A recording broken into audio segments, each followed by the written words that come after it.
and wondering what the potential for the future is and whether or not that's a good thing? I think it's going to be a great thing, but I think it's not going to be all a great thing. And that is where I think that's where all of the complexity comes in for people. It's not this like clean story of we're going to do this and it's all going to be great. It's We're going to do this. It's going to be net great, but it's going to be like a technological revolution. It's going to be a societal revolution. And those always come with change.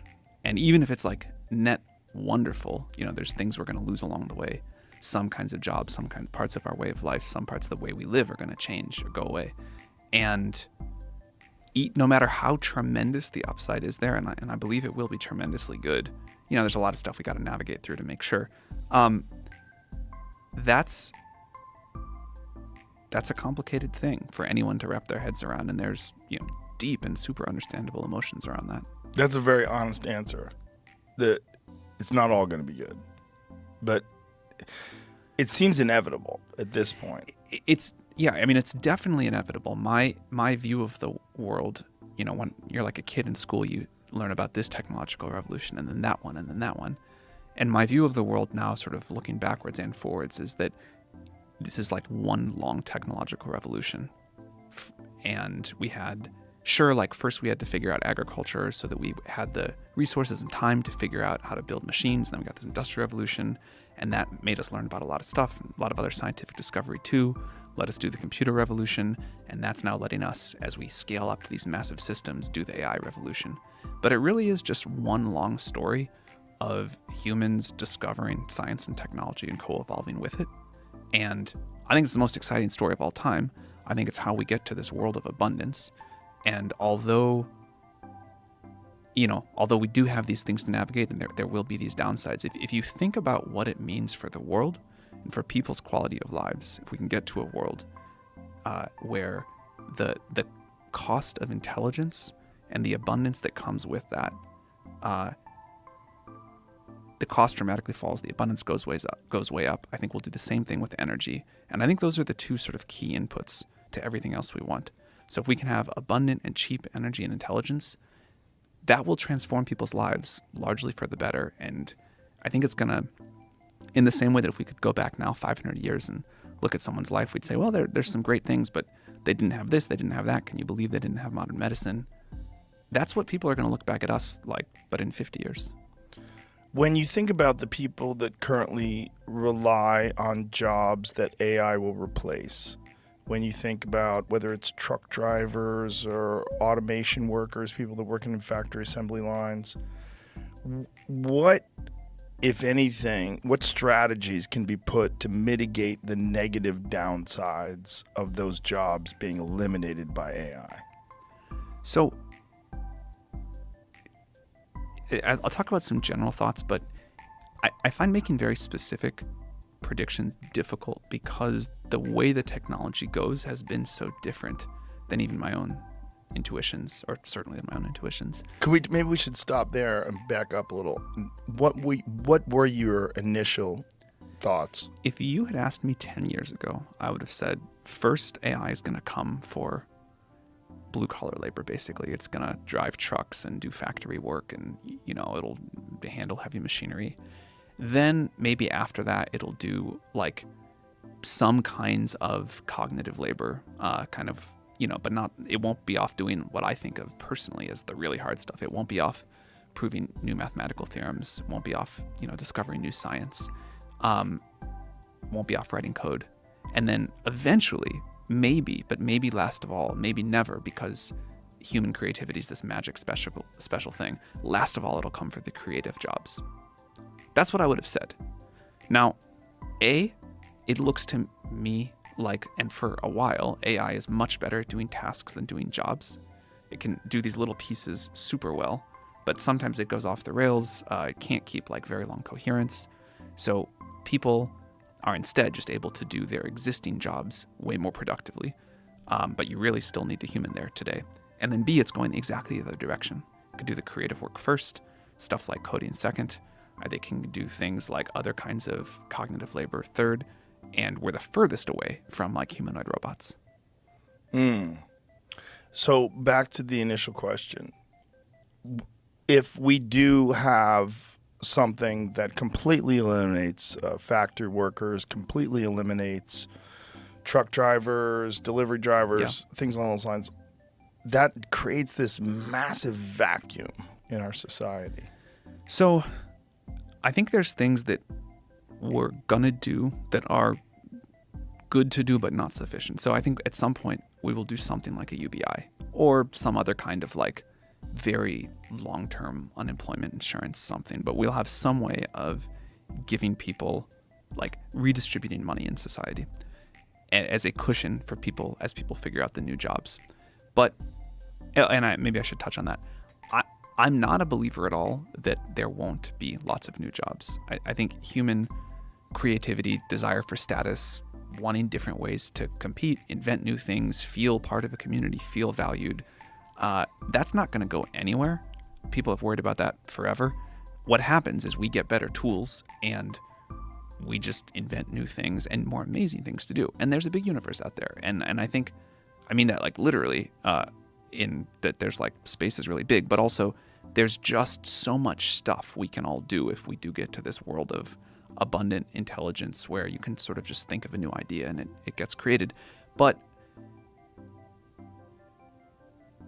again, that doesn't, to the point we started with, that doesn't provide like great solace to people who are losing their jobs today. So saying there's going to be this great indefinite stuff in the future, people are like, what are we doing today? So, I think we will as a society do things like UBI and other ways of redistribution, but I don't think that gets at the core of what people want.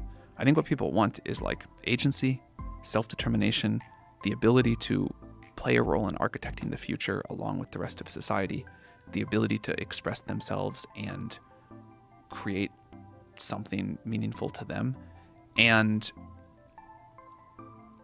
also, I think a lot of people work jobs they hate, and I think we as a society are always a little bit confused about whether we want to work more or work less. But somehow that we all get to do something meaningful and we all get to play our role in driving the future forward. That's really important. And what I hope is as those long-haul truck driving jobs go away, which, people have been wrong about predicting how fast that's going to happen, but it's going to happen. We figure out not just a way to solve the economic problem by like giving people the equivalent of money every month, but that there's a way that, and we have a lot of ideas about this, there's a way that we like share ownership and decision making over the future. A thing I say a lot about AGI is that everyone realizes we're going to have to share the benefits of that, but we also have to share like the decision making over it and access to the system itself. Like I'd be more excited about a world where we say, rather than give everybody on Earth like 1/8 billionth of the AGI money, which we should do that too, we say you get like 1/8 billionth of a 1/8 billionth slice of the system. You can sell it to somebody else, you can sell it to a company, you can pool it with other people, you can use it for whatever creative pursuit you want, you can use it to figure out how to start some new business. And with that, you get sort of like a voting right over how this is all going to be used. And so the better the AGI gets, the more your little 1/8 billionth ownership is worth to you. We were joking around the other day on the podcast where I was saying that what we need is an AI government. We should have an AI president and have AI just run make things. All the decisions. Yeah, have something that's completely unbiased, absolutely rational, has the accumulated knowledge of the entire human history at its disposal, including all knowledge of psychology and psychological study, including UBI, because that comes with a host of, pitfalls and issues that people have with it.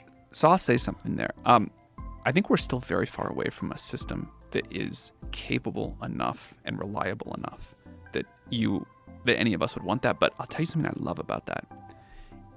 Someday, let's say that thing gets built. The fact that it can go around and talk to every person on Earth, understand their exact preferences at a very deep level, how they think about this issue and that one and how they balance the trade-offs and what they want, and then understand all of that and like collectively optimize optimized for the collective preferences of humanity or of citizens of the US, that's awesome. As long as it's not co-opted, right? Our government currently is co-opted. That's for sure. We know for sure that our government is heavily influenced by special interests. If we could have an artificial intelligence government that has no influence, nothing has influence on it. What a fascinating idea. It's possible. And I think it might be the only way where you're going to get completely objective, the absolute most intelligent decision for virtually every problem, every dilemma that we face currently in society. Would you truly be comfortable handing over like final decision making and say, all right, AI, you got it from here? No, but I'm not comfortable doing that with anybody. Right. You know, I mean, I don't. Right. I was uncomfortable with the Patriot Act. I'm uncomfortable with Totally. many decisions that are being made.